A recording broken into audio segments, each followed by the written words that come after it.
Hello everyone. So in this week's videos and notes, we're going to be talking about chapter 14 in our book, which is ANOVA. So as an outline, we'll start with a motivating example that involves tar concentration in cigarettes, uh, about ANOVA and what's important in ANOVA. Then we'll talk about what's called the one-way ANOVA, and ANOVA means analysis of variance, and we'll talk more about that later. And then we'll talk about estimating differences in groups inside of an ANOVA, which is called multiple comparisons. So let's start with the example. So I want to see, or as a research group, maybe we want to see whether the tar contents in milligrams for three different brands of cigarettes is different.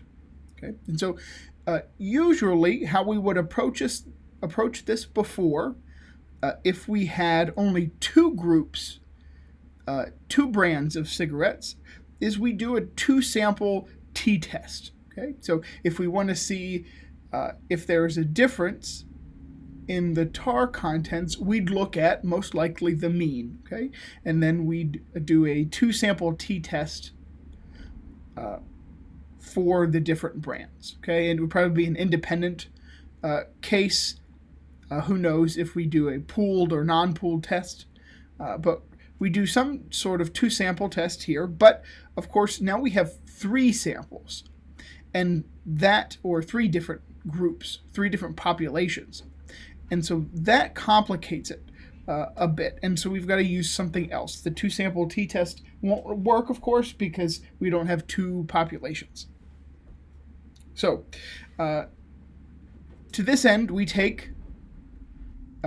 have two different labs, Lab Precise and Lab Sloppy, and each of them takes 6 measurements from each of the three different brands. So here's the data.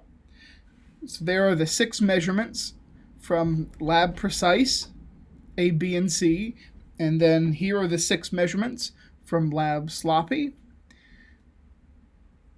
There, okay? And so if we wanted to compare them, as I said before, what we would do is we take the mean of each group. And so I've done those, the mean of each sample for all three in Lab Precise and Lab Sloppy. Now, you may be wondering, or this may be confusing, why I have 2 different labs and then 3 different groups. This is just an illustrative example about what is important in ANOVA. So this is not actually what we do when you perform an ANOVA. You would have only one lab that would do 6 measurements on 3 different groups. Okay, the second lab is there for illustrative purposes. Okay, so we take the means of the 3 groups, and we see that for both Lab Precise and Lab Sloppy, we get 10, 11, and 12. Okay, so we get 10, 11, and 12 for all three, for the 3 different groups in each lab. And so right now, these analyses are equal for the 3 different groups. Okay, so we have a difference of 1 between each group.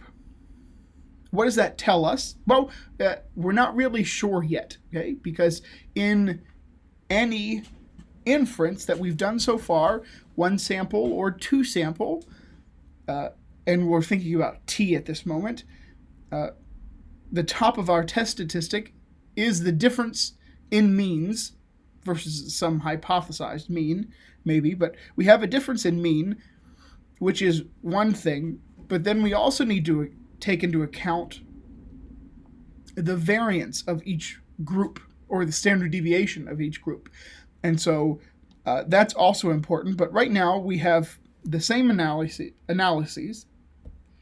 But I want you to take a look visually at these 2 labs, okay, and their measurements, because they're very different. So here's Lab Precise, okay, and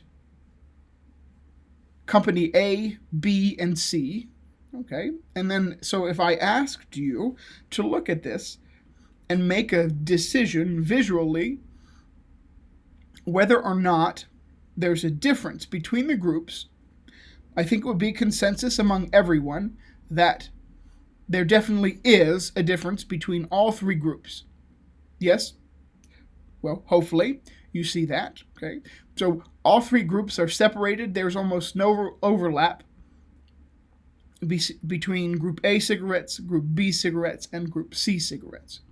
And so this would be a pretty easy decision. We don't really need any statistics here to look at this and say, yeah, that's definitely different groups. We do need statistics, but you can make the decision without it.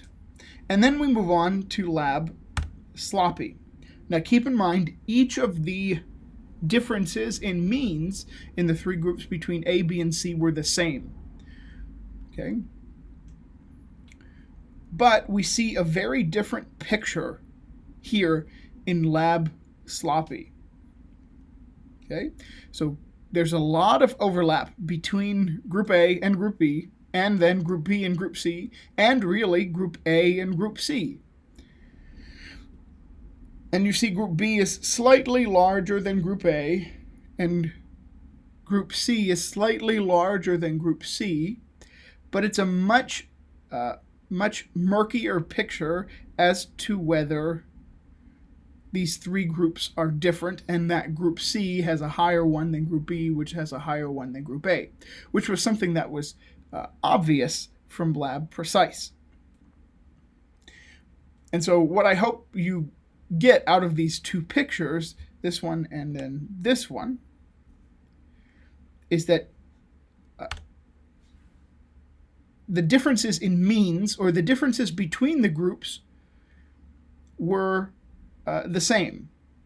And what I mean by that is that the mean of Group A and the mean of Group B and the mean of Group C were 10, 11, and 12 for both groups. But even so, even with like the distances between the groups the same with respect to the mean, these two show a very different picture. Okay, and so there's a second type of variation going on here, other than the difference in the means, okay, that we need to talk about. All right, so ANOVA is called analysis of variance, and so I feel like I need to talk about the two types of variance that we're interested in this question, in ANOVA questions in general. So two types of differences that are important in analyzing this problem. One is how different are the group means, okay? And so that was the first, so hopefully we got sort of an idea, at least for the problem in the first slide, that each group had a difference of like 1 between them, 10, 11, and 12, 10, 11, and 12. So that's what we're going to call between group variation. And of course that matters. So if Group 1 had, Group A had a tar concentration of 10, Group B had a tar concentration of 20, and Group C had a tar concentration of 100, the differences in the means are quite large, and they tell a story. Okay? They tell probably a strong story about the three different groups. And so that variation is called between group variation. Okay? The differences between the group means. But then there's a second type of variation. And that's how spread out the groups are themselves. And that's the difference between lab precise and lab sloppy. Okay?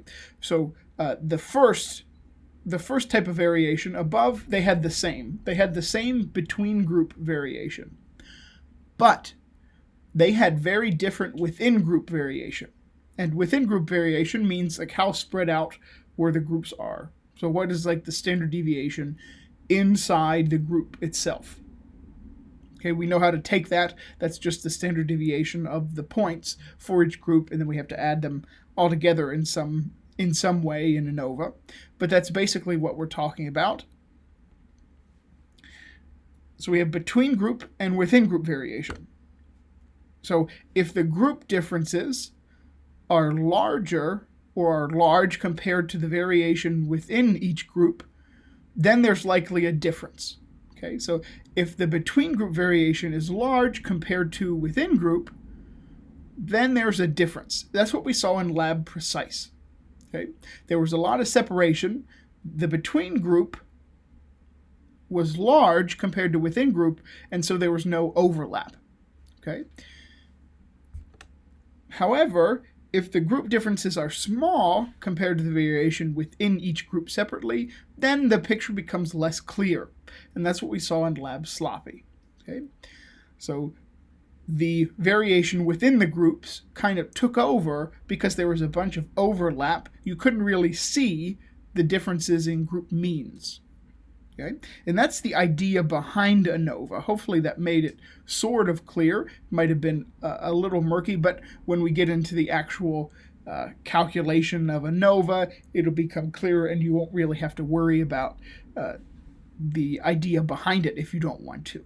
Okay, so I'll stop the video here, and then in the next video, we'll talk about ANOVA specifically, the types, the steps of a test.